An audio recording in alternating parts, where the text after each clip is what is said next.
Entonces, buenos días otra vez. Vamos a comenzar ahora, sí, ya con lo que nos habíamos quedado ayer, la parte de trastornos del sodio. Como les decía ayer, no tienen que olvidar, esto es lo más importante, los trastornos del sodio se deben principalmente a la concentración total de agua, ¿no ve? Los trastornos del sodio no dependen de la concentración total de sodio, sino dependen de la concentración de agua, de la cantidad total de agua, ¿ya? Mientras más agua corporal haya y el sodio se mantenga neutro o estable, entonces va a haber hiponatremia. Mientras menos agua haya, el sodio va a incrementarse, ¿no? Porque se va a concentrar. El sodio va a estar normal y el agua total disminuye y automáticamente el sodio se concentra más y aumenta su concentración. Y hemos revisado que el sodio corporal total se relaciona más con la volemia y con la presión arterial, mientras que la concentración de agua es la que determina, al fin y al cabo, si va a haber hipo o hipernatremia. Entonces, entre las causas, perdón, entre las causas de los trastornos del sodio, vamos a encontrar dos anormalidades en el agua, obviamente. No es una de las causas son estas dos. Alteraciones en la sed y alteraciones en la hormona antidiurética. Entonces, todas las alteraciones tanto en hiper e hiponatremia se van a deber a estas causas. Entonces, vamos a resumir ya directamente por qué se produciría hiponatremia. Por aumento de agua, ¿no? ¿Y por qué puede haber aumento de agua? Por aumento de sed o por aumento de ADH. Entonces, todos los trastornos que nos lleguen a producir aumento de sed, perdón, aquí es sed, que nos lleguen a producir aumento de sed o aumento de consumo de agua libre o aumento de ADH, nos van a llevar a la hiponatremia, ¿ya? No tanto los trastornos de la presión arterial, como porque son los que regulan el sodio, sino el agua. Entonces, ¿cuáles serán las causas? Mayor actividad de ADH, ¿ven lo que hemos dicho? ADH. Más ingreso de agua libre es la principal causa. Perdón. La otra causa es ingreso bajo de solutos, que es excepcional. Ya la vamos a revisar luego.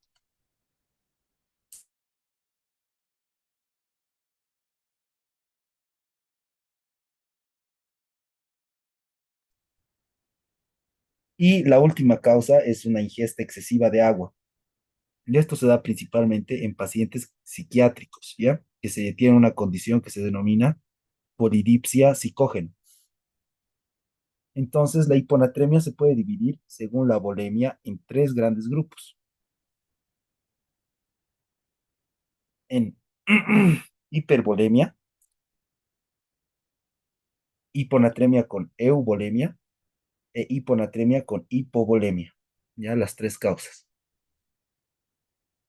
Ahora revisemos cómo sucede esto. En la hipervolemia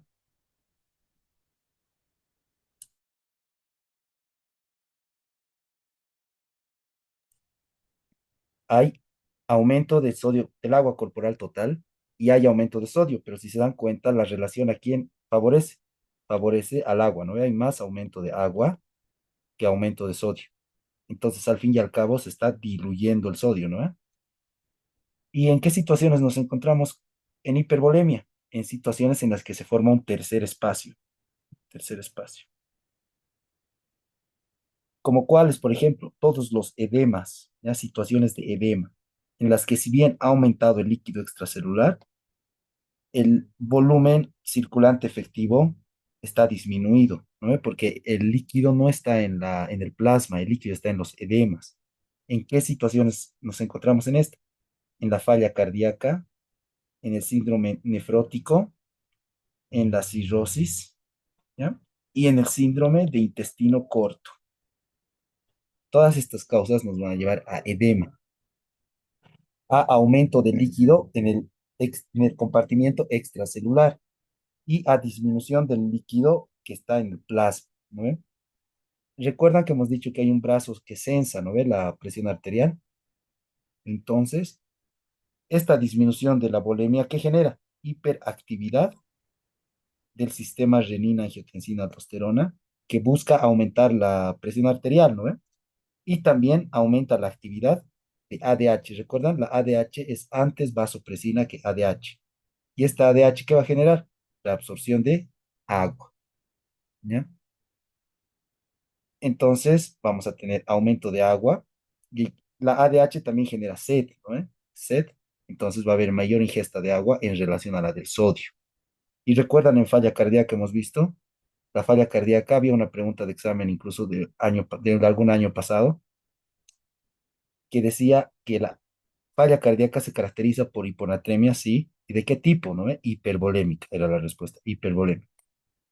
Ahora, en esta situación de incremento de actividad de ADH, que reabsorbe agua, y incremento de actividad del sistema renina-angiotensina, que reabsorbe sodio, el organismo, ya habíamos visto ayer igual eso, ¿no? Cómo responde el riñón y cómo responde de buena manera o mala, ¿no? Si el riñón está funcionante, o no es la causa de esta hiponatremia, este sistema renina-angiotensina va a ir al riñón, va a ir al riñón, va a ir al riñón y va a provocar que reabsorba sodio, ¿no? Entonces, si el sodio se reabsorbe en los túbulos renales, en la orina va a haber menos sodio, que es la respuesta esperable, ¿no? Menos sodio. Y aquí vemos eso, menos sodio. En las situaciones que ya habíamos nombrado, ¿no? Síndrome nefrótico, cirrosis y falla cardíaca. Pero si el riñón es el que está perdiendo líquidos y además es el que está causando el edema, va a perder sodio más bien. Y aquí nos encontramos en las insuficiencias renales, en las que hay edema, como todas las causas de hipervolemia, pero el edema está en el tercer espacio, no está en la circulación arterial efectiva. Y además el riñón es el que está perdiendo este sodio, que si bien está aumentado, pero se está perdiendo igual. Y estas son las causas renales, ya mientras que en las causas extrarrenales el sodio está conservado, eso lo habíamos dicho ayer igual, ¿no? Ahora pasaremos a la euvolemia, en las situaciones en las que el volumen clínicamente aparenta normal, pero vamos a ver que está levemente incrementado el volumen a expensas del agua, ¿ya? Bien, dicen, en euvolemia aparentemente no hay edema. Este cuadro es de Harrison, de la edición 20, del que es la bibliografía oficial hasta el momento. Y nos dice que hay aumento del agua corporal total y el sodio se ha mantenido normal. ¿Ven? Normal. Entonces, otra vez, la regla que habíamos nombrado para la hiponatremia, incremento del agua en relación al sodio. ¿Y qué sucede? Aquí en esta tenemos tres causas, ¿ya? Tres causas. Una causa principal y dos causas que hay que descartar de inicio. Y entre estas, las que hay que descartar, tenemos al déficit de glucocorticoides y de hormona tiroidea. Y la causa principal es un síndrome que se llama SIHAT, el síndrome de secreción inadecuada de hormona tiroidea. Entonces lo vamos a explicar. Recuerdan que la ADH, ¿dónde se forma? En el hipotálamo, ¿no ven? En el hipotálamo y se secreta en la neurohipófisis. Ahora, como es una hormona, todo el sistema hormonal tiene un ciclo de retroalimentación, igual la ADH tiene inhibidores y estimuladores de su secreción. Entre los inhibidores de su secreción, ¿ya? Vamos a tener a la hormona tiroidea y al cortisol. Entonces, si disminuye el cortisol y disminuye la hormona tiroidea, disminuye la inhibición al ADH y la ADH se libera. ¿No ves? ¿Se dan cuenta? Si disminuyen estas, la ADH aumenta, porque la inhiben. Estas la inhiben a la ADH, la inhiben, pero si desaparece esta retroalimentación negativa, entonces la ADH aumenta. ¿No ves? Entonces, ante situaciones de hipotiroidismo o hipocortisolismo, aumenta la ADH. ¿Y qué hace la ADH? A nivel renal, la ADH reabsorbe agua, ¿no? Agua. Y esta es la luz tubular, tú. ¿Y qué pasa? Hemos dicho igual en el túbulo cuando disminuye el agua. Disminuye el agua y aumenta automáticamente el sodio, ¿no ve? Entonces en la orina se va a estar eliminando una orina con elevada concentración de sodio. Ese es un criterio para el SIHAT. Y ahí vemos. ¿Bien? Las causas que hay que descartar antes, ante un paciente que tiene euvolemia, tiene sodio urinario alto, es déficit de glucocorticoides, hipotiroidismo con una simple muestra de T3, T4 y TSH. Y si estas están descartadas, nos encontramos ante un SIHAT. ¿Ya? Y ahora vamos a describir qué es el SIHAT. Es el síndrome de secreción inadecuada de hormona antidiurética. O sea, que se está produciendo antidiuresis sin el estímulo. ¿Cuál es el estímulo de la ADH? El aumento de la osmolaridad, ¿no? El aumento de la osmolaridad es el estímulo de la ADH, no se olvide. Entonces, la ADH se estaría formando cuando no hay aumento de la osmolaridad, o sea, con una osmolaridad plasmática normal. Y vamos a ver cuáles son estas causas. Ya hemos visto la hipervolémica, ¿no? Repasaremos esto. La hipervolémica, hemos visto que sucede con sodio corporal total elevado, pero que el agua está aún más elevada, ¿no? Hemos visto que el agua está aún más elevada. Se caracteriza por edemas, ¿no? Edemas. Y se diferencian por el sodio urinario. Las que tienen sodio urinario bajo son la falla cardíaca, el heart failure, la cirrosis y el síndrome nefrótico, ¿no? Las que tienen sodio urinario alto, porque son la causa, son la falla, enfermedad renal crónica y la falla renal aguda. Y las que tienen normovolemia, que hemos revisado ahora, están el hipotiroidismo y la insuficiencia adrenal, ¿ya? Y luego el SIHAT. Ahora, dentro de los trastornos hidroelectrolíticos, ¿ya? En general, el más frecuente que van a encontrar, especialmente en pacientes hospitalizados, es la hiponatremia, ¿ya? La hiponatremia. Y dentro de la hiponatremia, la causa más frecuente de hiponatremia es la hiponatremia normovolémica, ¿ya? Y dentro de la hiponatremia normovolémica, la causa más frecuente es el SIHAT. Entonces, podemos llegar a la conclusión de que la causa más frecuente de hiponatremia en general es el SIHAT, ¿ya? El SIHAT. O síndrome de secreción inadecuada de hormona antidiurética, que se produce patogénicamente por cuatro causas. Una secreción errática de hormona antidiurética, o sea, es una suerte de una neoplasia, más o menos, pero que no es, obviamente no es una neoplasia, pero podría ser, por ejemplo, recuerdan en cáncer de pulmón que hemos llevado y hemos visto que provocan los cánceres de pulmón síndromes paraneoplásicos, ¿recuerdan? Que están producidas por secreción ectópica de ciertas hormonas. Y dentro de estas está la ADH, que es producida por el tipo de cáncer pulmonar más agresivo, que da más metástasis, pero que también es el que más responde a quimioterapia. Y este era el carcinoma pulmonar microcítico o de células pequeñas, ¿recuerdan? Y este da secreción de ADH ectópica, ¿no? Y esta secreción es no regulada, es errática. Entonces da un tipo de SIHAT, ¿ya? Luego la otra causa es que no se suprime. ¿Y cómo se suprime la ADH? Con la disminución de la osmolaridad, ¿no? ¿Cuál es el estímulo? El aumento de la osmolaridad. ¿Y cuál debería ser el freno? El freno es la disminución de la osmolaridad, ¿no? Pero la disminución de la osmolaridad no inhibe a la ADH. Entonces está fallando el hipotálamo, no está regulando.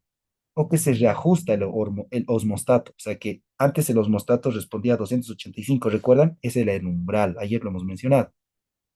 Pero que ahora está respondiendo a cantidades diferentes. Ya está más sensible, está más sensible. Y la ganancia de función del receptor es la otra causa.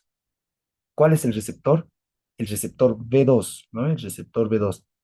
¿Recuerdan que habíamos visto en hipertensión, en falla cardíaca, que hemos dicho que no siempre tiene que estar incrementada la, la cantidad de la hormona? Simplemente para que aumente su actividad puede estar hiperactivado su receptor, y este es un caso. Está hiperactivado el receptor, aun cuando la ADH esté normal en plasma. Y les decía, estos pacientes son levemente hipervolémicos. O sea, clínicamente no podemos evidenciar porque no tienen edemas, pero son levemente hipervolémicos. Las principales causas son, aquí las tenemos las causas, son neoplasias, ya neoplasias, porque secretan ectópicamente. Y entre las neoplasias, la más característica es la pulmonar, carcinoma microcítico. ¿Ya? Pero estas neoplasias lo pueden generar. Y también los trastornos pulmonares y del sistema nervioso central. No, de los pulmonares no se tiene una explicación clara. Harrison ni las nombra, pero en general no se tiene una explicación clara por qué las enfermedades pulmonares de cualquier tipo, porque si se dan cuenta están entre infecciosas, la tuberculosis, las neumonías virales y bacterianas, enfermedades como el asma, incluso la ventilación a presión positiva, o sea, la ventilación mecánica, aumentan la secreción de ADH. Ya no se tiene una explicación clara. Pero sí los trastornos del sistema nervioso central, ¿no ve? Porque se dice que inflamarían o generarían estímulo del hipotálamo, y el hipotálamo está en el sistema nervioso central. Sería una explicación simple, claro que es un poco más complejo, pero Harrison nombra eso nada más, que existen trastornos en el sistema nervioso central que generan incremento de ADH, ¿no? Y como ahora en la preparación que estamos llevando a cabo solo nos interesa Harrison, nos quedamos con eso. Pero sí los fármacos. Y claro, está complicado acordarse de estos fármacos, pero lo podríamos resumir en cualquier fármaco que actúe en el sistema nervioso central, principalmente los grupos de antidepresivos y antipsicóticos, ¿vean? Si leen un examen, en el examen y les preguntan, vamos a hacer preguntas de esto luego, ¿cuál de los siguientes fármacos no produce, digamos? Y entre esos está un antibiótico. Entonces, el antibiótico, porque si se dan cuenta, todos estos fármacos actúan en el sistema nervioso central o son antidepresivos. Por ejemplo, los inhibidores de la recaptación de serotonina son antidepresivos. Los antidepresivos tricíclicos, su mismo nombre lo dice. La carbamazepina, de igual manera, es un antiepiléptico. Los antipsicóticos, otra vez. ¿Ven? ¿Se dan cuenta? Son fármacos que actúan a nivel del sistema nervioso central y principalmente en el estado de ánimo y la depresión, ¿ya? Y todas las enfermedades que puedan afectar al sistema nervioso central, desde infecciones hasta traumatismos y hemorragias. Y nos falta la otra causa, la causa hipovolémica, ¿ya? Y como ven, otra vez se repite en todas las causas, la relación entre el agua y el sodio favorece a quién? Al agua, ¿no? Porque en este caso dice, hay disminución del agua, pero hay mayor disminución del sodio. Entonces, ¿quién termina ganando? El agua, ¿no? Si bien están las dos disminuidas, la que está más disminuida es el sodio. Ahora, esta disminución del agua y del sodio, ¿qué va a generar? Disminución de la presión arterial, ¿no? Disminución de la presión arterial. ¿Y esto qué activa? Al sistema renina, angiotensina, aldosterona. Y esto en el riñón genera reabsorción de sodio, ¿no? Reabsorción de sodio. ¿Y cómo debería responder el riñón de manera adecuada? Reabsorbiendo el sodio y disminuyendo el sodio que se elimina en la orina, ¿no? El sodio debería ser bajo. Entonces, cuando el sodio es bajo, nos encontramos ante pérdidas extrarrenales de agua. O sea, esta pérdida de agua se está llevando a cabo fuera del riñón. Aquí mismo lo dicen Harrison, ¿no? Pérdidas extrarrenales. Y ahí nos encontramos en el vómito, la diarrea, las quemaduras, la pancreatitis y el traumatismo. ¿Ya?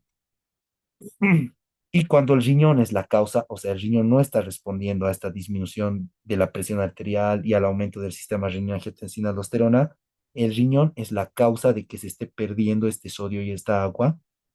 Entonces, el sodio está elevado, pues en la orina, ¿no? Y estas son las pérdidas renales. ¿Y cómo se pierde agua y sodio por el riñón? Con diuréticos, déficit de aldosterona. Recuerdan, la aldosterona es la que reabsorbe sodio y si no hay aldosterona se pierde sodio. Ya la diuresis osmótica, y es interesante la pérdida cerebral de sodio. La vamos a explicar. Recuerdan, en falla cardíaca hay un marcador, ¿no ve? Que tenía alto valor predictivo negativo, ¿recuerdan? El BNP, ¿no ve? BNP, que se llama, su nombre es Brain Cerebro Natriuretic Peptide, ¿no ve? O sea, péptido natriurético cerebral, que si bien se lo han descubierto en el cerebro, se secreta en el corazón cuando se sobredistiende, ¿no ve? Cuando hay falla cardíaca, pero este también se secreta pues en el cerebro. Entonces, al secretarse, ¿qué se llama? Natriurético. Natriurético origina pérdida a nivel renal, pérdida de sodio, ¿ya? ¿Y cuáles son los estímulos de su liberación? Cualquier lesión a nivel del sistema nervioso central, ¿ya? Entonces, por eso se llama pérdida cerebral de sodio,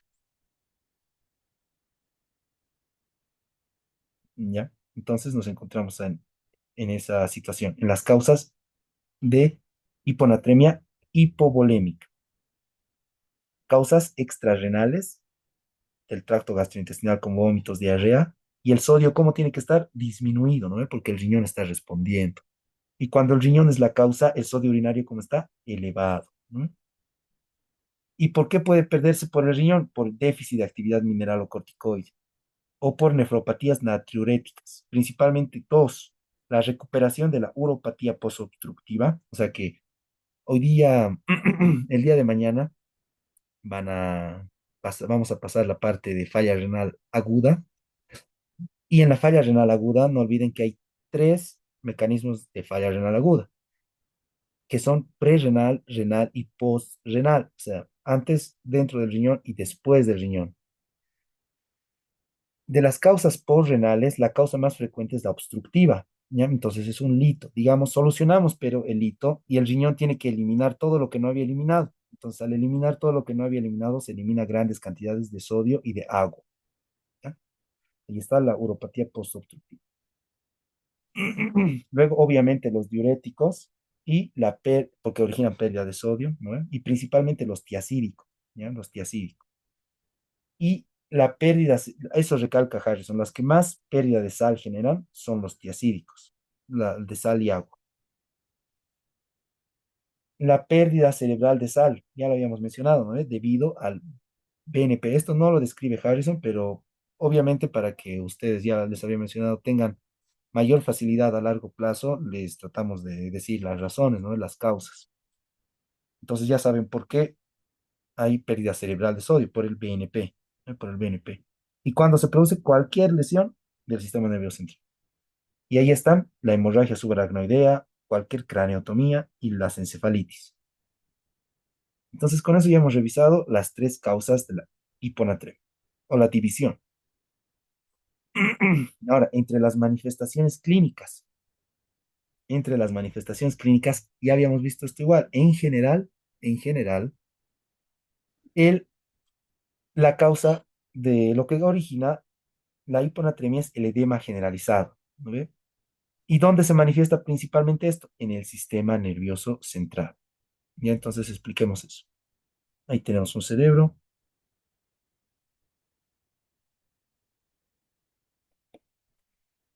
con sus circunvoluciones.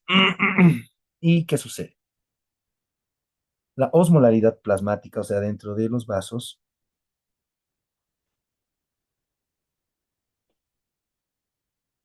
ha disminuido, ¿no ve? Porque hay hiponatremia. Y recuerden cuál era el determinante de la osmolaridad, principalmente el sodio. Entonces, hay hiponatremia. ¿Y qué sucede? La osmolaridad dentro del cerebro, la osmolaridad dentro del cerebro está normal, ¿no? Una osmolaridad normal. Los osmoles, ya saben, no pueden pasar las membranas celulares. Ayer ya habíamos hablado de eso, ¿no? La osmolaridad, los osmoles no pueden pasar las membranas celulares, no pueden pasar. Lo que sí puede pasar es el agua, ¿no? El agua. Y la ósmosis, ¿cuál es su definición? El paso de agua a través de una membrana semipermeable de un lugar de menor concentración a un lugar de mayor concentración de osmoles. Entonces, el agua, ¿de dónde a dónde va a pasar? Del líquido intravascular al líquido neuronal. ¿Y qué va a originar? Edema, edema cerebral. En agudo, ya esta es la situación aguda. Y todas las manifestaciones entonces se van a llevar a cabo a nivel del sistema nervioso central, las manifestaciones del edema cerebral. ¿Y cuáles las menciona Harris?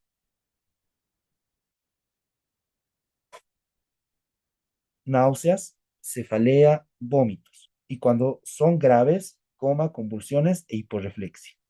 ¿Ya? Ahora, ¿cómo responde el cerebro a este aumento de líquido dentro de él? Responde de la siguiente manera. como él no pueden, en agudo no pueden perder sus osmoles, ¿no? Hemos dicho que no pueden salir por las membranas, pero a medida que pasa el tiempo y el punto de corte es 48 horas, los osmoles tienen que disminuir, o sea, se eliminan osmoles, ¿no? Se eliminan, y se eliminan los osmolitos. Y entre estos están la betaína, la creatina, el glutamato, ¿ya? Y el mioinositol. Inositol. Entonces, al perder estos osmolitos, ¿qué sucede con la osmolaridad del cerebro? Digamos, es normal la osmolaridad del cerebro en 300, ¿no? 300 es la osmolaridad normal. De todas las 280 a 295, ¿no? Pero digamos 300, lo normal. Entonces, ¿qué había pasado aquí en la osmolaridad, en la hiponatremia? Esta osmolaridad había disminuido a, lo pongamos la normal, ¿no? 290 y esta había disminuido a 270, digamos. Y por eso había pasado el agua, ¿no ven? Ahora, entonces, el cerebro tiene que equiparar esta osmolaridad. Entonces, disminuye eliminando osmolitos a 270 y el agua ahora ya no pasa en ningún sentido o pasa en ambos sentidos, ¿entienden? Y disminuye el edema, ¿ya? Esa es la compensación aguda es la compensación crónica del cerebro, ¿ya? A largo plazo. Ahora, por eso la complicación del tratamiento. Ya esto estamos en agudo, menos de 48 horas, edema cerebral. A medida que pasan 48 horas, el cerebro disminuye su osmolaridad y evita el edema, ¿no? Evita el edema, disminuye el edema. Pero ¿qué pasa si nosotros en el tratamiento lo hacemos muy bruscamente, en especial en crónico? Porque en agudo podríamos hacerlo, ¿no? Porque no ha habido la compensación. Y es más riesgoso que dejemos al cerebro que se dematice en agudo, antes de las 48 horas. Pero después de las 48 horas tenemos que tener cuidado en dar tratamiento. Y analicemos esta situación. ¿Cuál es el tratamiento de la hiponatremia? El sodio, ¿no? El sodio es el tratamiento. El tratamiento es el sodio.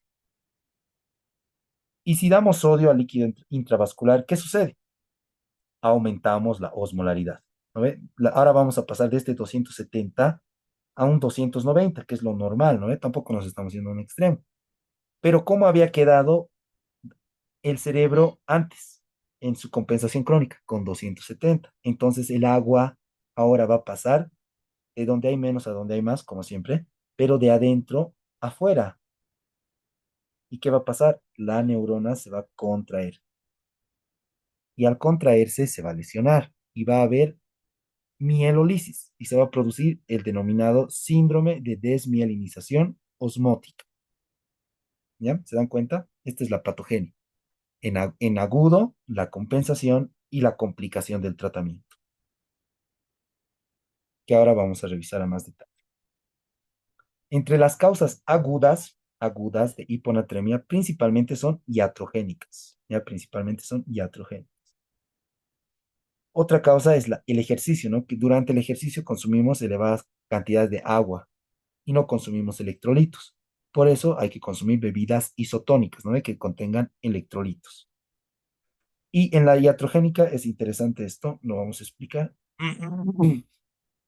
Muchos han debido ver la resección transuretral de próstata, ¿no? Esta es la vejiga y la, la uretra tiene, masculina, tiene tres porciones, ¿no? La porción prostática es una porción membranosa, que es la que pasa por los músculos del periné, y la porción peneal, ¿no? Ahora se hace la resección con una sonda que emite radiofrecuencia, láser, tantas formas. Y van degradando a la próstata, ¿no? La degrada. Pero, ¿qué sucede? Al degradar, al cauterizar esta próstata, para limpiar el campo se usa agua, ¿no? Agua con glicina.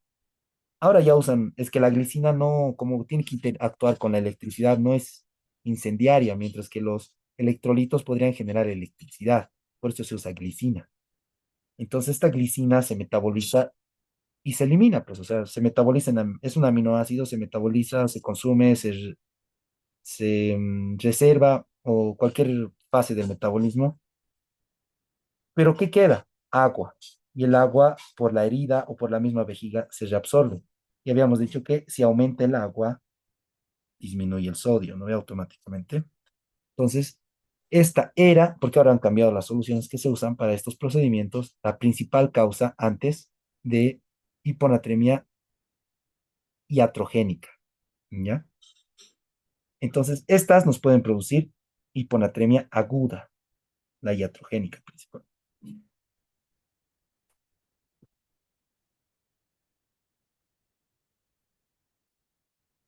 Porque las principales causas en general son crónicas, ¿ya? Después de las 48 horas de compensación del cerebro.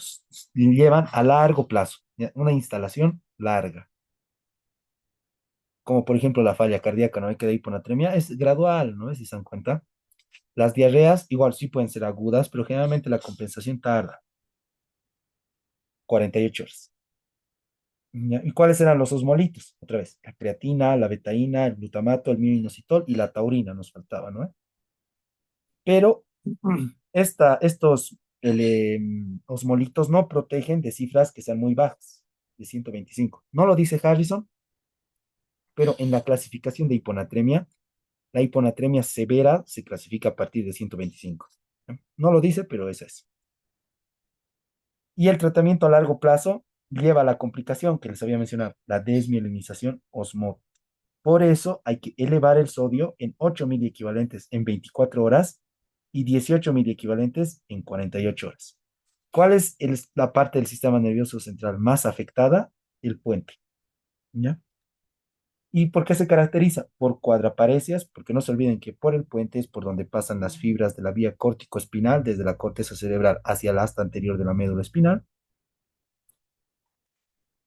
Y en el puente es donde se encuentra el SARA, ¿recuerdan? Eso vamos a ver en sistema nervioso. Es el sistema activador reticular ascendente, ¿no? El que nos da la alerta y se encuentra en el puente. Entonces, cuando se afecta el puente, estos pacientes tienen una situación denominada desaferentación, ¿ya? O sea, que están despiertos, pero no pueden reconocer el medio. Y hay un grupo de pacientes, esto lo recalca Harrison, que son tres grupos de pacientes que son más proclives a padecer de esta complicación del tratamiento de la hiponatremia. Alcohólicos, desnutridos y pacientes con hipopotasemia. Ahora, dentro de la valoración diagnóstica, ¿qué se tiene que solicitar? Evaluar todas las causas de la elevación de ADH, ¿no? Ya hemos visto fármacos, qué tipo de fármacos, evaluar si existen neoplasias pulmonares, eso recalca Harrison, radiografía de tórax, ¿no? Si hay alta sospecha de cáncer de pulmón. Si es un paciente que tiene CIHAT, o sea, que está con hiponatremia y aparte es fumador, entonces tiene alto riesgo de tener carcinoma pulmonar, ¿no? Luego ver la funcionalidad renal. ¿Recuerdan? Hay que ver la funcionalidad renal para ver si el riñón es la causa. Luego, obviamente, medir la glicemia y el ácido úrico y la función tiroidea y adrenal para el CIHAT. Esto de la glicemia es interesante. Les voy a explicar. La hiperglicemia genera una situación que se denomina hiponatremia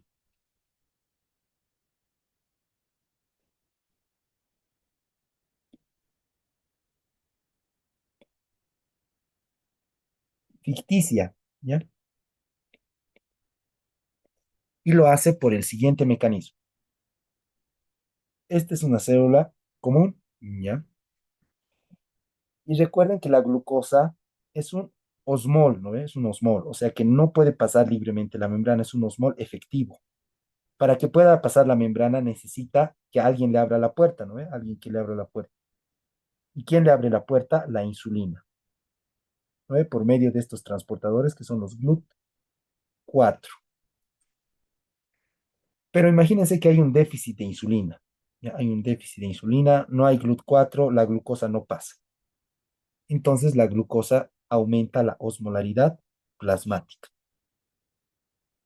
Y hemos dicho que sucede cuando existe un aumento de la osmolaridad, hay ósmosis, ¿no? Ósmosis. Entonces el líquido de la célula va a pasar al líquido extracelular. ¿Y qué pasa? Aumento de agua.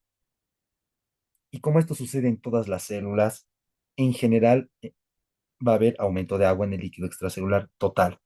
¿Y qué pasa si aumenta agua? Disminuye sodio. ¿Ya? Entonces, se dice que a partir de 200 miligramos por, por decilitro de glucosa, cada que aumente 100 mililitros, 100 miligramos la glucosa, el sodio disminuye 1,6 miliequivalentes. Pero si se dan cuenta, esto es ficticio porque el sodio total está normal. Una vez que demos insulina y la glucosa logre entrar, va a llevarse agua, ¿no? Junto con ella, y el agua va a disminuir y el sodio va a aumentar. ¿Se dan cuenta? Es ficticia, ¿ya? Por eso hay que medir el agua. Hay que medir la glicemia, pero la glicemia. Y hay que medir, obviamente, el ácido úrico para ver la función renal y para la función tiroidea y adrenal para descartar las causas eubolémicas, ¿no? ¿Recuerdan? Entonces, ahora, en el tratamiento tenemos que ver la gravedad, porque si es grave, o sea, si es menos de 125 miliequivalentes, ya tenemos riesgo de convulsiones y coma, hay que reponer agresivamente. Hay que ver la cronicidad, porque no se olviden, si es más de 48 horas, igual hay que hacerlo de manera lenta. Con esto lo recalca Harrison igual, cómo se hace la reposición, 8 miliequivalentes por día y 18 en 2 días. Han debido escuchar alguna vez la fórmula de Adrogué-Adams, ¿no? No la menciona Harrison, pero es una fórmula para reposición de sodio que nos dice si administramos qué cantidad de sodio, cuánto va a subir el sodio. Pero se han hecho estudios prospectivos, ¿ya? Y se ha determinado que esta fórmula no sirve porque no hay manera de predecir. Como el sodio se distribuye por todo el líquido extracelular, no hay manera de predecir su movimiento. Entonces, la mejor manera de evaluar el incremento del sodio y evitar la mielolisis pontina, que es la complicación más severa del tratamiento de la hiponatremia, como hemos descrito, es, y esto lo dice Harrison, medición seriada, cada 2 a 4 horas. ¿Ya?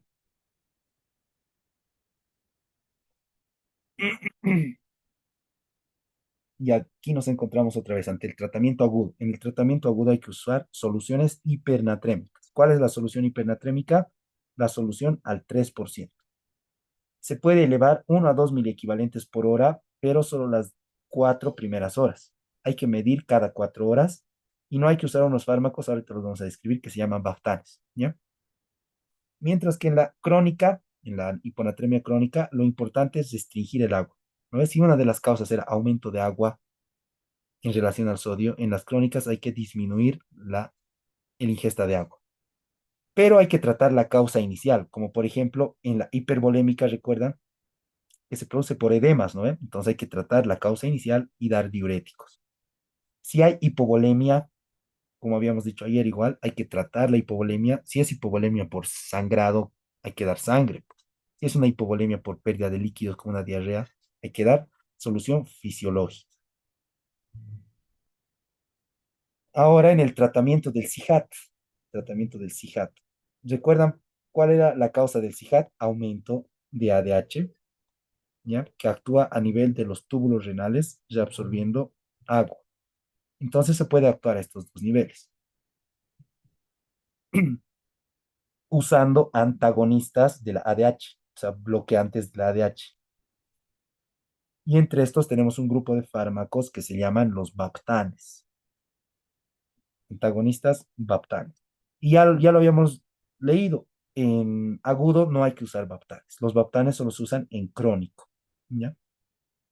Y son estos dos fármacos, el tolvaptan, que se puede usar vía oral, y el conivaptan, que se puede usar endovenoso. Y ahora aquí aparece un fármaco que se llama demecociclina, ya demecociclina. Es una antibiótico del grupo de las tetraciclinas. Y su principal complicación como fármaco antibiótico es lesionar el túbulo colector medular, donde se encuentran las células que responden al ADH, ya las células principales se llaman.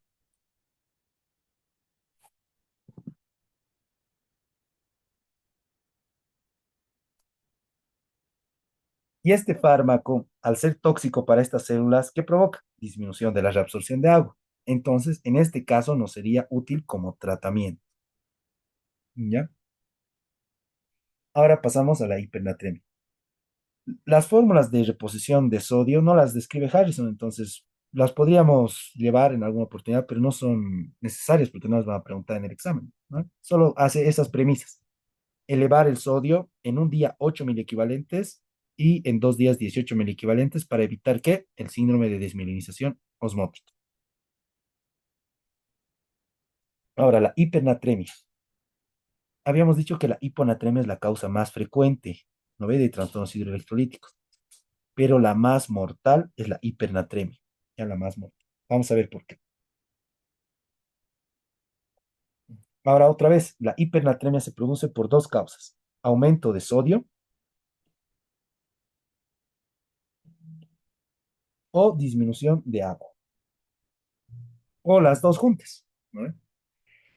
Estas son menos frecuentes en adultos porque el adulto puede consumir agua, ¿no ve? Consume agua por medio de la sed y compensa el aumento de sodio y normaliza la osmolaridad. ¿En qué pacientes son más frecuentes? En ancianos que tienen alterada la sed o no pueden tener acceso al agua, ya porque están postrados o por cualquier otra causa, y en recién nacidos, por la misma razón, ¿no? Porque no pueden tener acceso libre al agua. Ahora, ¿en qué situaciones tenemos aumento de sodio, solo sodio? Generalmente son iatrogénicas estas, ¿ya? Como por ejemplo la administración de bicarbonato de sodio. ¿Y en qué caso se administra bicarbonato de sodio? En el paro cardiorrespiratorio, ¿no? En la parada cardiorrespiratoria, dentro del algoritmo está el uso de bicarbonato de sodio. Entonces, si usamos mucho bicarbonato de sodio, podemos aumentar la natremia, ¿no? Y como no estamos administrando agua al mismo tiempo, aumenta la natremia. Luego, ¿en qué situaciones se pierde sodio y agua al mismo tiempo? En las situaciones de diarrea. En la diarrea, recuerden, tiene una osmolaridad generalmente de 50 a 100, ¿ya? 50, entonces están perdiendo 50 sodios por 1000 mililitros de agua. Entonces, ¿cuál se está perdiendo más? El agua, ¿no ve? Y si se pierde más agua, el sodio, ¿cómo queda en el líquido plasmático? Si bien se está perdiendo, incrementado. Entonces hay hipernatremia, ¿ya? Y si encima este paciente no consume agua, tiene más hipernatremia. Por eso también es más frecuente en la edad pediátrica en niños que tienen gastroenteritis y no consumen agua. Entonces, más riesgo en ancianos. En ancianos. Ahora vamos a ver en qué consiste esto de la diabetes insípida. Ahora, en las pérdidas extrarrenales de agua. ¿Cuáles están? Pérdidas insensibles, porque no se olviden que el sudor es también hipotónico, ¿ya? Hipotónico. Y al ser hipotónico tiene una osmolaridad aproximadamente de 60 a 100 igual. Entonces, por cada 60 a 100 sodios que se pierde, se está perdiendo 1000 mililitros de agua. Entonces estamos en la misma situación que la diarrea, ¿no? Una similar situación. Y aquí está otra vez la diarrea gastrointestinal, porque el sodio y el potasio están menos de 100, ¿no? Es 50. Ahora en las pérdidas renales, la diuresis osmótica, de igual manera. Cuando hay pérdida de glucosa en la orina, esta glucosa hace que se pierda agua, más agua que sodio. O sea, si bien se pierde sodio, se pierde más agua. Y si se pierde más agua, ¿qué hay? Hipernatremia. Ahora veremos a las diabetes insípidas, ¿ya? Si bien el CIHAT era secreción, la hiponatremia se producía por un CIHAT, ¿no? La hiponatremia se producía por CIHAT, que era aumento de ADH, podíamos inferir automáticamente que el aumento de ADH generaba disminución de sodio, ¿no? Entonces, a partir de esto, por simple lógica, vamos a decir que la disminución de ADH o de su actividad, ¿qué va a generar? Aumento de sodio, ¿ya? disminución de ADH, aumento de sodio. Ahora tenemos dos situaciones en las que hay disminución de ADH. Una central en el hipotálamo que no está secretando ADH y una periférica en el riñón que no está respondiendo al ADH. Y estas dos generan, al no haber ADH, no se absorbe agua, ¿no? No se absorbe agua. Y si no se absorbe agua, ¿cómo es la orina? Poliúrica. Por eso se llama diabetes. La diabetes significa orinar mucho. En la hiperglicemia se orina mucho, ¿no? Por diuresis osmótica se elimina glucosa con agua. Y esta es diabetes mellitus, ¿no? Porque es sabor a miel. No sé quién la habrá probado, pero es sabor a miel. Y en la diabetes insípida, en estas, la que estamos escribiendo ahora, mm, no tiene sabor la orina, es insípida porque es pura agua. Entonces se la denomina diabetes insípida central si la causa está en el hipotálamo y diabetes insípida nefrógena si la causa es que el riñón no responde al ADH. Ahora, entre las causas de diabetes insípida central están las mismas que en el CIJAT, todas las lesiones cerebrales. Por ejemplo, todos los que alguna vez han rotado o han visto pacientes neuroquirúrgicos, después de la cirugía, no como complicación, sino como una situación que sucede previsible a la manipulación del tejido encefálico, se produce la disminución de ADH, pues justamente, y hay poliuria. Estos pacientes tienen grandes volúmenes de orina, ¿ya? Pero que se solucionan en el tiempo. La diabetes insípida nefrógena se produce porque el riñón no responde al ADH, ¿ya? No responde al ADH. Entonces ahí las tenemos. Las causas renales son que el riñón está perdiendo agua. Entonces, diuresis osmótica por hiperglicemia o por elevadas concentraciones de urea. Y las dos diabetes, insípida central, insípida nefrógena, y hay una tercera, insípida gestacional. ¿Por qué? Porque habíamos dicho que en estas situaciones hay disminución de ADH, ¿no? Disminución de ADH. Y en el embarazo hay una enzima que degrada, esta se llama vasopresinasa. La produce la placenta y la vasopresinasa disminuye ADH. Y si disminuye ADH, hemos visto qué sucede, disminución de ADH, aumento de sodio.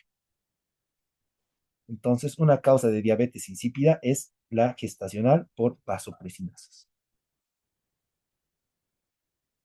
Ahora, las manifestaciones clínicas son el contrario a, a la hiponatremia.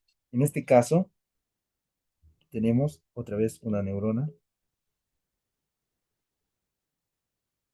y el líquido plasmático. Y ha disminuido ha aumentado el sodio. No ha aumentado el sodio. Y aumenta la osmolaridad. ¿Y qué pasa cuando aumenta la osmolaridad? Digamos, el valor normal era hasta 295, ha aumentado a 320. Y aquí está normal en 280, 295, que era lo normal, digamos 290, lo normal. ¿Y qué pasa con el agua? Va de un lugar de menor a mayor concentración. Entonces, ¿qué pasa con el cerebro? No se olviden que el cerebro está en una bóveda inextendible que es la cavidad craneal. Y recuerdan que el drenaje venoso de los vasos cerebrales está dado por los senos durales, ¿no? El seno longitudinal superior, por ejemplo, que estamos dibujando ahora, que está en el surco del seno sagital superior, en la línea media. Luego el seno recto, los senos transversos, sigmoideos y la yugular interna. Ese es el drenaje venoso del sistema nervioso central. Pero hay unas venas que están corticales, ¿no? El mismo seguimiento que las arterias. Hay una vena cerebral anterior, una vena cerebral media y la vena cerebral posterior. Ahora, estas venas tienen que comunicarse con los senos y se comunican, pues así. Dan cuenta, se forman unos puentecitos. ¿Y qué ha pasado con la neurona? Si ha salido agua, se ha contraído, ¿no? Porque ha perdido líquido. ¿Y qué pasa con el cerebro? Se contrae. Y al volverse más chiquito, podríamos decirlo, ¿Qué pasa con estas venas? Que estaban así tortuosas, porque es la mejor manera de estar en estado relajado, se vuelven tensas, ¿no ve? Porque se están estirando. El cerebro estaba hasta acá y ahora esta vena tiene que estirarse, estaba hasta acá, ¿no ve? Y ahora tiene que estirarse porque el cerebro se ha contraído. Entonces son más proclives a romperse. Entonces, si se rompen, ¿qué pasa? Se rompen y hay sangrado, hay una hemorragia. Dependiendo de dónde sea el espacio, puede ser subdural, epidural, subaracnoidea o intraparenquimatosa. Esa es la complicación más temida de la hipernatremia en agudo. Y eso lo menciona Harrison igual. Si bien las manifestaciones como en los trastornos del sodio son neurológicas y que se caracterizan por estado mental alterado, la complicación más frecuente, no más frecuente, más temida son las hemorragias en niños y en recién nacidos principalmente. Igual, la compensación es la misma, a las 48 horas, lo único que ahora es al revés. Si antes se perdía osmolitos, no se estaba perdiendo osmolitos, ahora la osmolaridad tenemos que llevarla a la misma del plasma, ¿no ve? A 320. ¿Y cómo vamos a llevar esta osmolaridad a esa cantidad? Comiendo osmolitos. En la hiponatremia era eliminando, mientras que en esta se va a tener que comer osmolitos. ¿Para qué? Para que la osmolaridad sea la misma y el agua ya no pase a ningún lado. Y las complicaciones también son al revés. ¿Cuál es el tratamiento para la hipernatremia? Agua libre, ¿no? Agua libre. ¿Cómo damos agua libre? Con solución glucosada al 5%. Porque la glucosa se va a metabolizar y ¿qué nos va a quedar? Agua. Esta agua, ¿qué va a hacer? Va a disminuir el sodio, va a disminuir la osmolaridad. Ahora, el cerebro se ha defendido, ¿no ves? Se ha defendido y ha aumentado su osmolaridad.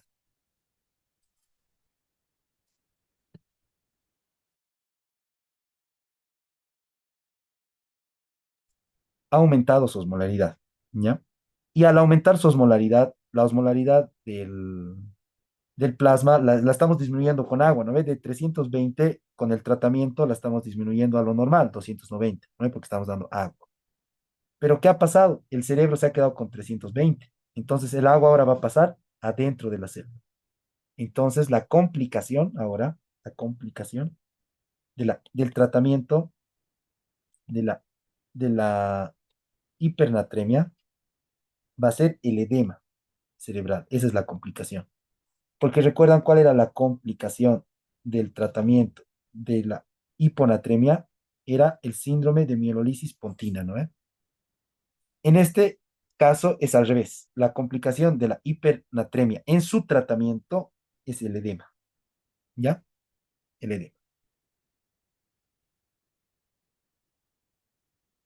Eso podemos ver ahora en el tratamiento. Hay que corregir la causa principal, corregir la diarrea, corregir si se ha dado mucho bicarbonato de sodio, dar agua, pero dar gradualmente. Igual, gradualmente en 48 horas, 10 milimoles por día. Y en agudos, igual, 1 milimol por hora. Lo ideal es dar agua libre, principalmente por vía oral, ¿ya?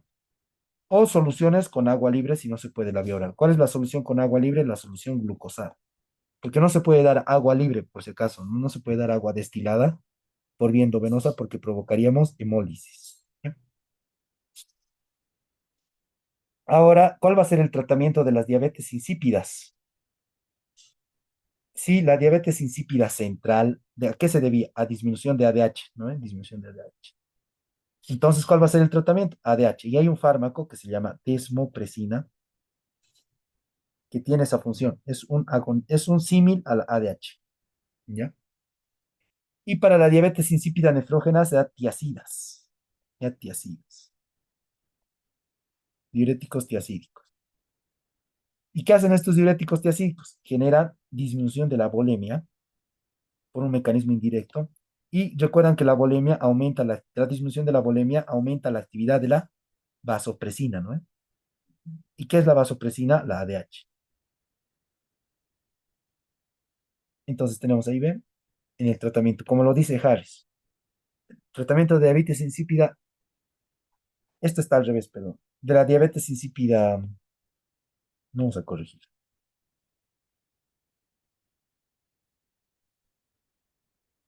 De la diabetes insípida central es la ADH.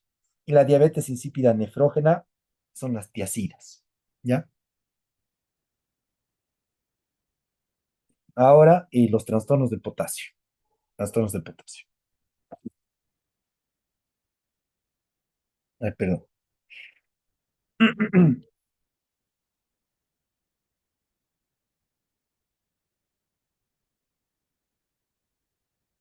Ahora, los trastornos del potasio. El potasio normal se mantiene en una concentración de 3 a 5 milimoles por litro.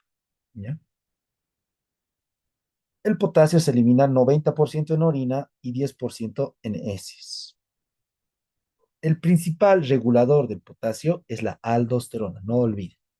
Y la principal diana son las células principales en el túbulo colector cortical. ¿Ya? No olviden que la diana de la ADH igual son las células principales, pero del túbulo colector medular. Mientras que la aldosterona actúa en estas mismas células principales, pero en el túbulo colector. Ahí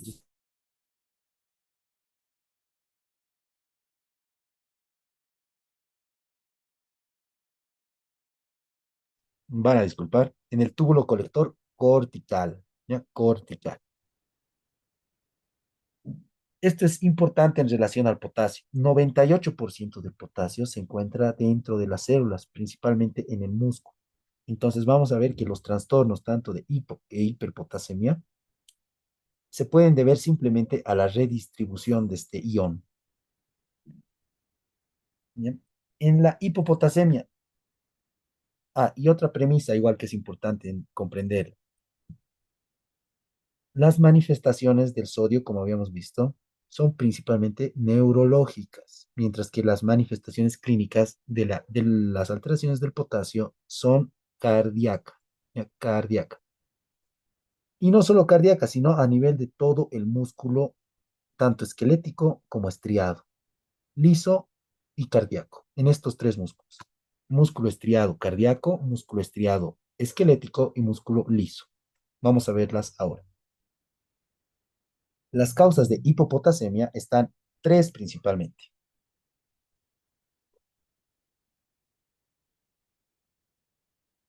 Las pérdidas, la redistribución y la hipomagnesemia. Y existe una cuarta causa, que en realidad no es una causa, que se la denomina hipopotasemia, pseudo hipopotasemia o hipopotasemia ficticia. Y la vamos a explicar. Imagínense que tomamos una muestra de sangre y tiene células, ¿no? Esta muestra, una muestra de plasma.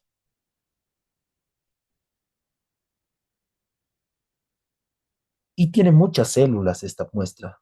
¿Ya? Es un paciente que tiene eritrocitosis, puede ser, o tiene algún tipo de leucemia. Y al tener muchas células, ¿qué pasa? El potasio se mete a las células. En la muestra, las dejamos la muestra reposar y el potasio se mete. Y luego procesamos esta muestra y su potasio está disminuido, ¿no? Entonces, una pseudo hipopotasemia. Y lo contrario también es cierto. En estos pacientes, en pacientes que tomamos una muestra y es muy traumática, o la sangre se hemoliza,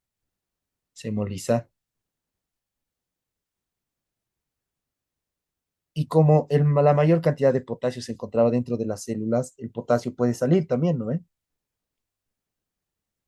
Y en la muestra que vamos a encontrar el resultado, elevación de potasio, ¿ya? Entonces hay tanto hipo e hiperpotasemia ficticias. Como ahora nos encontramos en la hipopotasemia, entonces ya hemos descrito esta, la pseudo hipopotasemia. Ahora, la redistribución la analizaremos. Esta es una membrana celular y recuerdan que hacía la bomba de sodio-potasio. En la bomba de sodio-potasio es una bomba que tienen que aprenderse sí o sí, porque le han visto, la venimos revisando desde cardio. Es una bomba activa y por tanto va a llevar a cabo transporte activo en contra de un gradiente de concentración.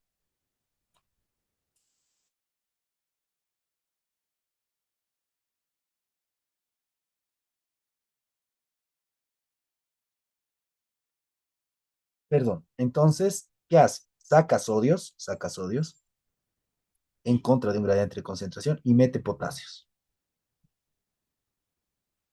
Ahora, si se han dado cuenta, ¿qué hace? Disminuye el potasio del líquido extracelular, ¿no ve? Que es el que medimos, porque está metiéndolo dentro de la célula. ¿Y cuáles van a ser los estímulos de esta bomba de sodio y potasio? ¿Cuáles la van a estimular? La insulina y los beta 2 agonistas. Entonces, en otras palabras, el tratamiento con insulina nos puede provocar disminución de potasio. ¿Y en qué casos usamos beta 2 agonistas? En el asma, ¿no ves? ¿Recuerdan? El salbutamol. ¿No ves? El salbutamol, ¿cuál era una de sus reacciones adversas? Disminución de potasio. Entonces, estas son causas de hipopotasemia por redistribución. No ha habido pérdida de potasio corporal, pero se ha metido dentro de la célula. O sea, esto es un riesgo porque eventualmente pueden salir, ¿no? Por eso el tratamiento tiene que ser cuidadoso.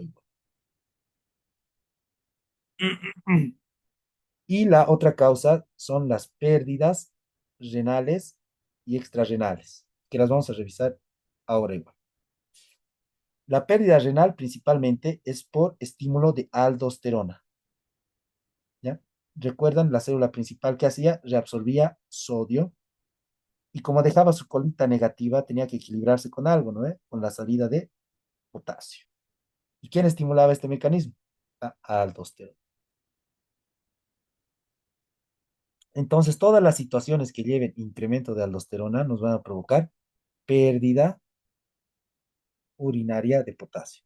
¿Y en qué casos hay aumento de aldosterona? En hipovolemia, ¿no es? Hipovolemia. En la hipovolemia se busca que reabsorber el sodio, ¿no? Que se está reabsorbiendo, pero a cambio se está eliminando potasio. Las otras causas son pérdidas extrarrenales. No se olviden, el potasio se pierde, es una analogía un tanto burda, pero se pierde por el potasio, ¿no? El principal origen de pérdida gastrointestinal de potasio es la diarrea, ¿ya? La pérdida de potasio por el potasio, para que se acuerden. Entonces ya hemos visto las pérdidas extrarrenales, las pérdidas renales y ahora nos falta ver la hipomagnesemia. Hay situaciones en las que un paciente tiene hipopotasemia, pero le reponemos con potasio y el potasio no se eleva y se explica por la siguiente situación, de la siguiente manera. El potasio de acá sale por unas bombas, no por unos canales, pero no son bombas, canales que se llaman ROMC, ¿ya? Y estos canales están resguardados, por así decirlo, por magnesio. En su puertita hay magnesio.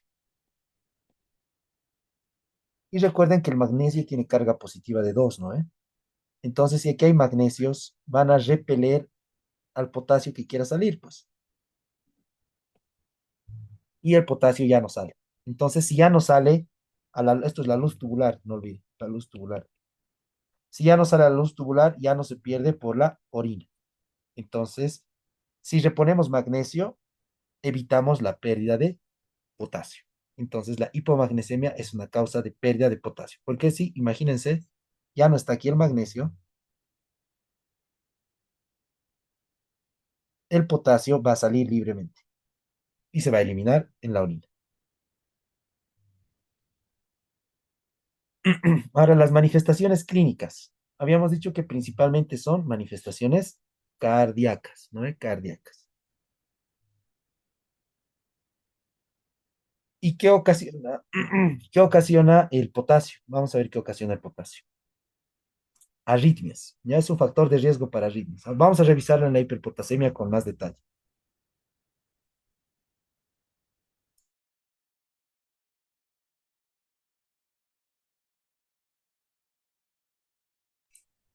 Sucede lo siguiente, este es un potencial de acción, el que está en negrito, es un potencial de acción normal, ¿ya? De cualquier célula excitable, pero principalmente de músculo. ¿No hemos dicho? Esas son las células que se afectan por el potasio.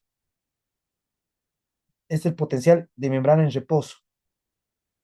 Ahora, todas las células están en reposo acá, estas células excitables. Y para entrar en la actividad necesitan llegar al umbral, ¿no? Llegan al umbral y se desencadena el potencial de acción. Pero ¿qué pasa en la hipercalemia? Así se llama también, ¿no? En la hiperpotasemia y en la hipopotasemia. El potencial de membrana en reposo aumenta o disminuye según directamente proporcional a la concentración de sodio, de potasio, perdón. ¿Vean? Si hay hiperpotasemia, la membrana en reposo, potencial en reposo, se eleva. Si hay hipopotasemia, de igual manera el potencial en reposo disminuye. Ahora nos encontramos ante una hipopotasemia, ¿no? Entonces, ¿cómo está el potencial? Está bajo. Entonces, le tarda más tiempo en llegar al potencial de acción, al umbral. Entonces, las células van a estar, por así decirlo, flácidas, ¿no? No van a tener tanta capacidad de contracción. Y ahí se producen las manifestaciones clínicas. A músculo esquelético, ¿qué hay? Debilidad, ¿no? Porque eso se produce cuando no llega el potencial de acción al umbral. A nivel intestinal, híleo, híleo adinámico, ¿no? Adinámico, no se están contrayendo, no hay peristalsis a nivel abdominal. Y a nivel renal se produce una situación que se llama amoniogénesis renal, ¿ya? Amoniogénesis renal. Recuerden, ayer ya lo han visto en equilibrio hidroelectrolítico, que si se pierde hidrogeniones en la orina, es como ganar automáticamente bicarbonato en la sangre, ¿ya? Entonces, si en la orina se pierde hidrogeniones, ¿ante qué situación nos encontramos a nivel plasmático? Ante una alcalosis metabólica, ¿ya? Ahora, ¿qué significa esto de amoniogénesis? El amoníaco es NH3, ¿no? Se está filtrando en la orina. Y si hay mucho NH3, este NH3 predispone a que los hidrogeniones que se eliminen más por la orina. Entonces, jala hidrogeniones, ¿no? Se le une a hidrogeniones para que formen amonio, NH4, y este se elimina en la orina. Entonces, ¿qué predispone esta amoniogénesis? ¿Eliminación de qué? De hidrogeniones. Y esta eliminación de hidrogeniones nos da alcalosis metabólica. Entonces, podríamos decir que, como inferencia lógica, que la hipopotasemia genera qué? Alcalosis metabólica, ¿ya? Y lo contrario es cierto. Vamos a ver luego. La hipercalemia genera acidosis metabólica. Entonces, más fácil. La disminución de potasio genera disminución de hidrógeno. El aumento de potasio genera el aumento de hidrógeno. Bien, esta analogía es más simple. Son directamente proporcionales. Por mecanismos más complejos, pero directamente proporcionales. Ahora, en la valoración diagnóstica de los pacientes con hipopotasemia hay que evaluar las causas, ¿no? Laxantes, diuréticos, vómitos y diarrea. No olviden, los diuréticos se pueden dividir de varias maneras. En diuréticos ahorradores de potasio y diuréticos que eliminan potasio. ¿Cuáles van a ser los diuréticos que eliminan potasio? Los más, no más usados, pero los siguientes. Los diuréticos de asa y los diuréticos tiacídicos. Y entre los diuréticos de asa encontramos a quienes, a la furosemida.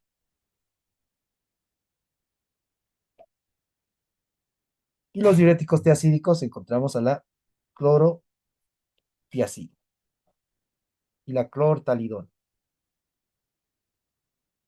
que ya habíamos revisado en la hipertensión, ¿recuerdan?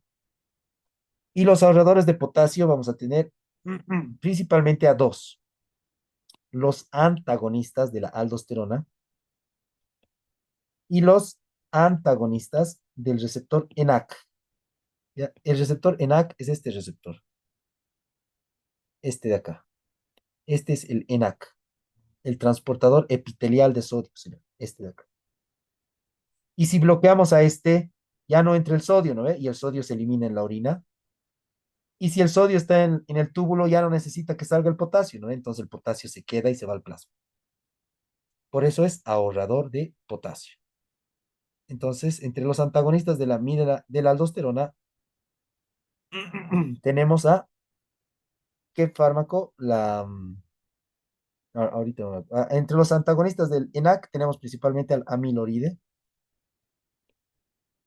y al triamtereno, ya así se llama, triamtereno.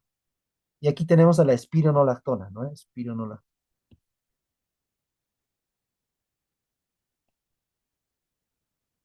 Entonces, como diferencia, vamos a ver que los que eliminan potasio van a provocar que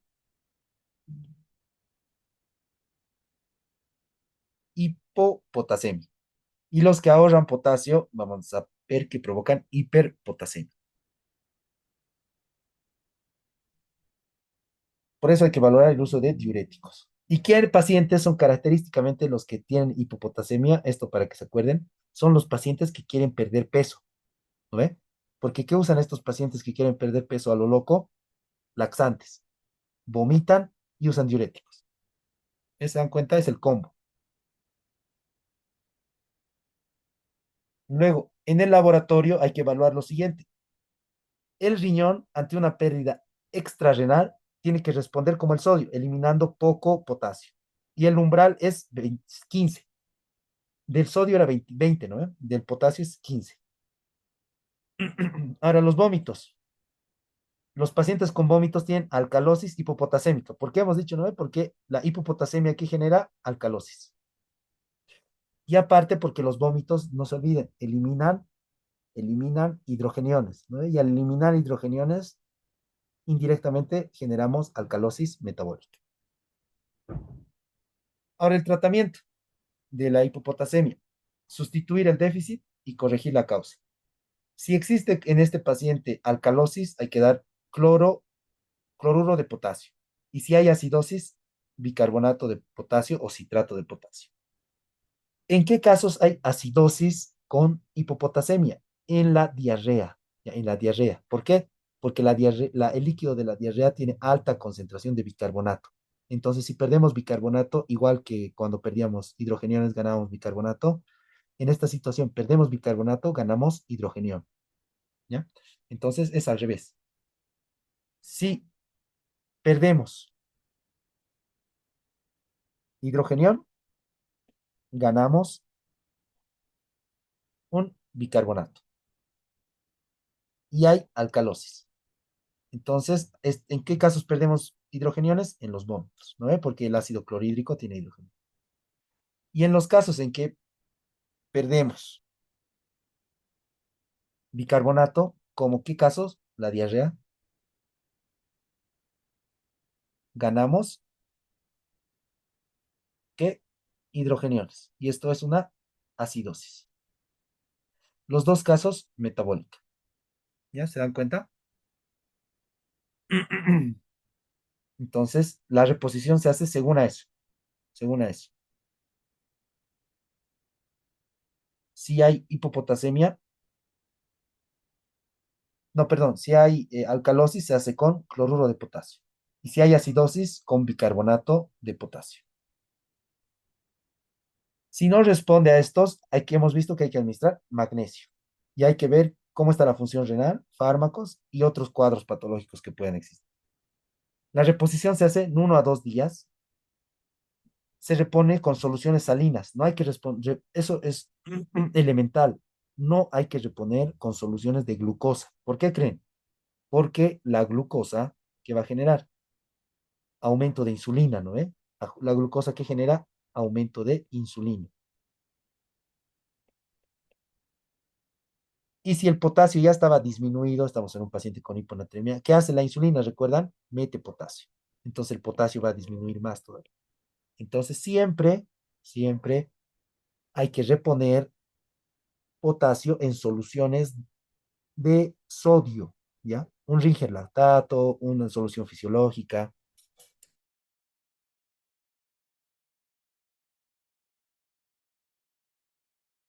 pero nunca con soluciones de glucosa, por este riesgo. El potasio es venolesivo, lesiona las venas, entonces tiene que estar diluido 20 a 40 milimoles por litro. Y si es un paciente muy sintomático que tiene su potasio menos de 2,5 o está muy sintomático con arritmias cardíacas, se puede usar catéter venoso central y se puede administrar hasta 10 a 20 milimoles por hora. Este litro generalmente se pasa en un día, entonces, pero esto podemos pasarlo en hora, en venas más grandes. Y esto también dice Harrison, hay que pasar por la vena femoral preferentemente, porque no olviden que si lo ponemos por un catéter venoso central en el cuello, llegamos directamente a dónde? A la aurícula derecha, ¿no? Entonces, lo que recomienda Harrison es hacerlo por vena femoral, o sea, tarda un poco más en llegar al corazón, porque el potasio es cardiotóxico, no olviden. Ahora sí a la última parte, que es la hiperpotasemia,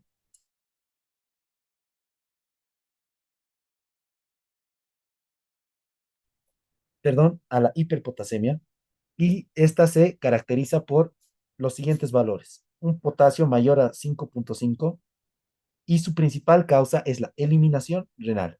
Ya la eliminación renal es su principal causa. O disminución de eliminación renal. Han debido ver pacientes con enfermedad renal crónica o con insuficiencia renal aguda, perdón, lesión renal aguda se llama, con hiperpotasemia, porque el potasio se elimina por el riñón principalmente. En situaciones patológicas sí se pierde por la diarrea, pero en situaciones fisiológicas por el riñón. Y los fármacos, igual. Es una causa bien frecuente, los fármacos, y vamos a ver qué fármacos. ¿Recuerdan cuál era el principal regulador del potasio? La aldosterona, ¿no? ¿Y cómo se formaba la aldosterona? Se formaba desde la renina, que convertía el angiotensinógeno en angiotensina 1, y la angiotensina 1 se convertía por la enzima convertidora de angiotensina en angiotensina 2, y la angiotensina 2 era la que estimulaba la síntesis de aldosterona. Entonces, cualquier paso que bloquee esta síntesis de aldosterona va a generar hiperpotasemia. ¿Por qué? Porque la aldosterona provoca eliminación de potasio. Entonces, si bloqueamos a la renina, disminución de eliminación de potasio y hiperpotasemia. Si bloqueamos a la enzima convertidora de angiotensina, hiperpotasemia. Si bloqueamos a la angiotensina, hiperpotasemia. Si bloqueamos a la aldosterona, hiperpotasemia. Entonces, ahora, ¿quiénes las bloquean? A la renina la bloquea un fármaco que se llama, esto hemos visto en hipertensión ya, tienen que recordarlo, alisquireno. ¿Quién bloquea la enzima convertidora de angiotensina? Los PRIL, ¿no? El enalapril, el lisinopril, todos esos. ¿Quién bloquea la angiotensina 2? Los sartán, ¿no? El lorsatán, el losartán, perdón. ¿Quién bloquea la aldosterona? Acabamos de revisar un diurético ahorrador. Espirinolactona. Y hay uno más, eplerononas.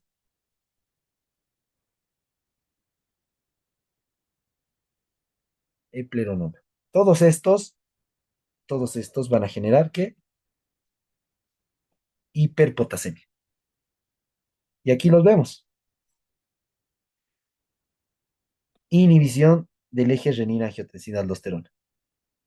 Inhibidor de la enzima convertidora de angiotensina. Inhibidor de la renina, alisquireno. Antagonista del receptor de, aldos, de antagonista del receptor de angiotensina. Ya no se olviden que es en inglés, ¿no? Bloqueante del receptor de angiotensina. Bloqueo del receptor mineralocorticoide. ¿Con qué? Con espironolactona, epleronona. Bloqueo del ENaC, ¿no ve? Habíamos visto hace rato en los diuréticos ahorradores. Amilorida y tramiterena. ¿Ya? Ahora sus manifestaciones clínicas van a ser cardíacas, ya cardíacas. Y van a tener manifestaciones características en el electrocardiograma. Esto yo he visto que han preguntado una pregunta en pediatría, entonces la vamos a revisar igual. Este es un electrocardiograma normal, ¿no? De una derivación, digamos, de 2, ¿ya? Y la primera manifestación de la hiperpotasemia son ondas T en tienda de campaña, le llaman. Hiperagudas, elevadas en tienda de campaña. ¿Cuál es una manera de darse cuenta de esto? Diciendo que la siguiente analogía, el potasio vive en la onda T. Ya no se van a olvidar de eso. El potasio vive en la onda T. Si el potasio vive en la onda T, si hay mucho potasio, ¿qué pasa con la onda T? Se eleva. Si hay poco potasio, disminuye, ¿no? Entonces, la primera manifestación es esa, la onda T. Y yo también me acordaba así, iba del principio al final y luego al medio. La primera manifestación es la onda T. La segunda manifestación es la onda P. Y la tercera manifestación es el QRS. ¿Ya? ¿Ven? Primera, segunda, tercera. Del final al principio a la mitad.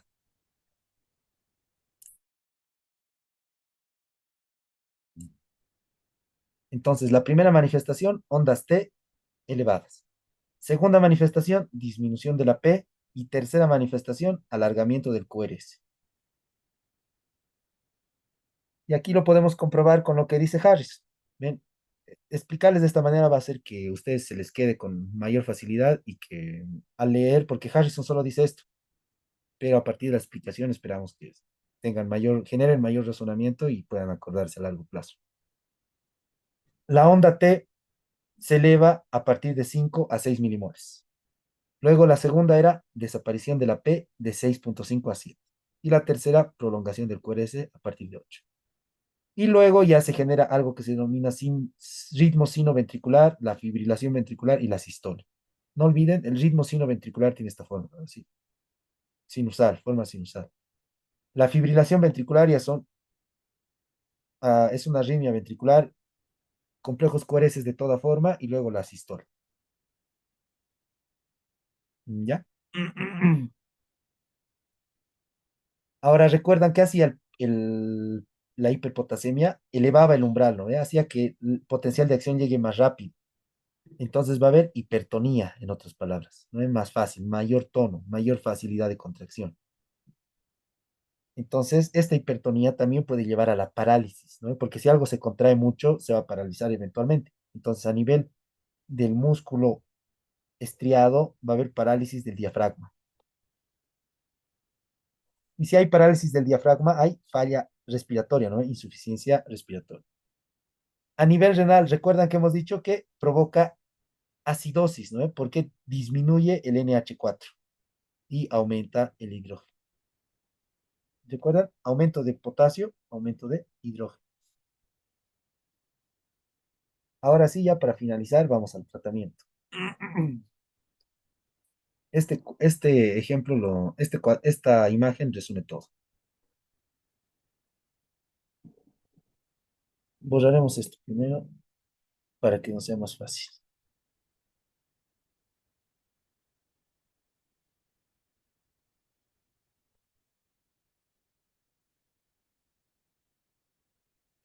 Este de acá es el potencial de reposo, hemos dicho, ¿no? Potencial de reposo. Y este es el potencial umbral. Son mecanismos un tanto complejos, pero los vamos a simplificar. Vamos a simplificar todo con fines más memorísticos, ¿ya? Del potencial en reposo depende el potasio, ¿no? La hiperpotasemia eleva el potencial en reposo y la hipopotasemia lo baja. Y el potencial umbral depende del calcio. La hipercalcemia aumenta el potencial umbral y la hipocalcemia disminuye el potencial umbral. Ahora, para que haya una adecuada contracción a nivel de cualquier célula que tenga un potencial de acción, tiene que haber una relación entre estos dos igual, la misma distancia, ¿se dan cuenta? Bien, la misma distancia, eso es lo normal. Entonces, ¿Qué pasó?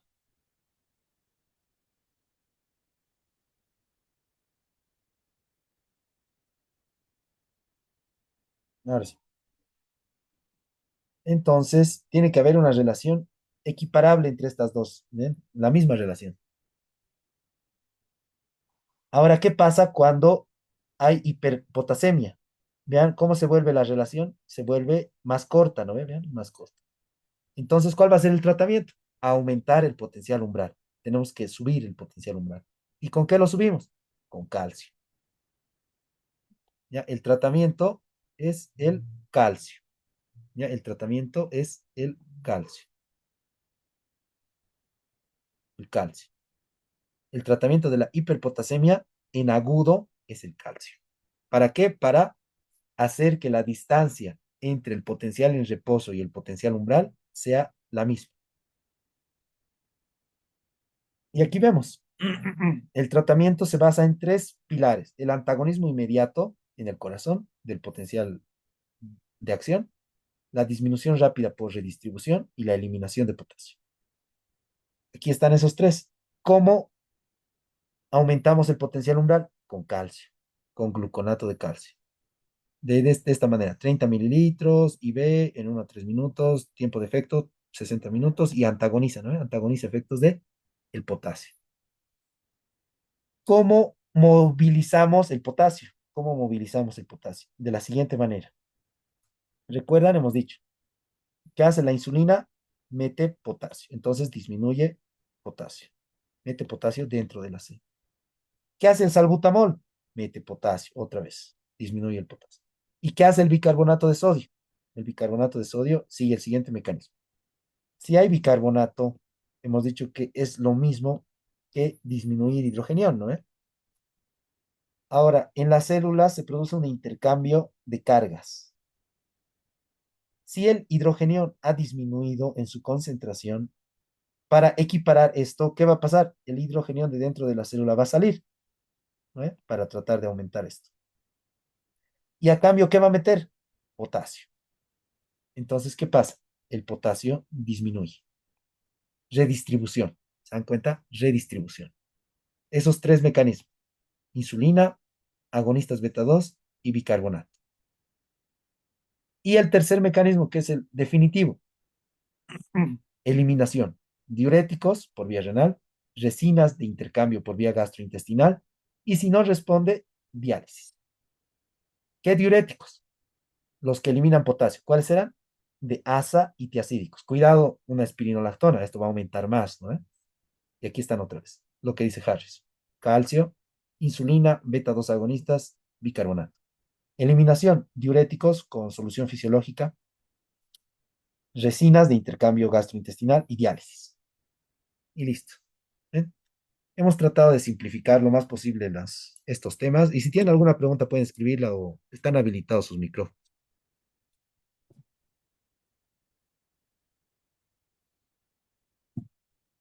Son temas bastante rentables debido a que también los llevan en cirugía y en pediatría, pero ahora hemos tratado de hacer lo más transversal posible para que cuando lo lean en Harrison o incluso en los libros de pediatría y de cirugía traten de ubicarse de mejor manera.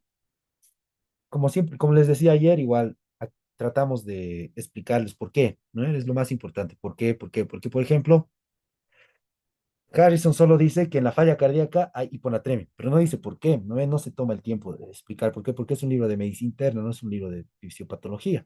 Pero nosotros tratamos de explicarles por qué hay aumento de ADH, ¿no? Y el ADH aumenta el agua, y el agua, ¿qué hace? Diluye el sodio, para que generen el razonamiento a largo plazo, ¿no? Es más importante que memorizar nada más. O de la insulina, dice que la insulina, no hay que dar, por ejemplo, he visto hasta en memes, ¿no? Sale, no hay que dar, aquí creo que lo tengo incluso. Bien, dice, cuando veo que le quieren comenzar insulina a un paciente con cetoacidosis, pero todavía no tienen el potasio, ¿no? Siempre hay que tener el valor de potasio, porque al darle insulina, ¿qué vamos a generar? Que el potasio se meta dentro de la célula y hipopotasemia. Entonces, hay que controlar siempre el potasio cuando se da insulina. Esto lo vamos a ver en diabetes, pero el potasio tiene que estar más de 5,5 para que no demos soluciones de potasio junto con insulina. Si se encuentra menos de 5,5, siempre que se da insulina hay que dar soluciones de potasio, sea cloruro de potasio, citrato o bicarbonato de potasio. ¿Ya? Entonces, si no tuviera ninguna pregunta, el día de mañana ya nos encontramos con la parte de la continuación de nefrología. ¿Ya? Muchas gracias por su atención, doctores, y que tengan buen resto de jornada.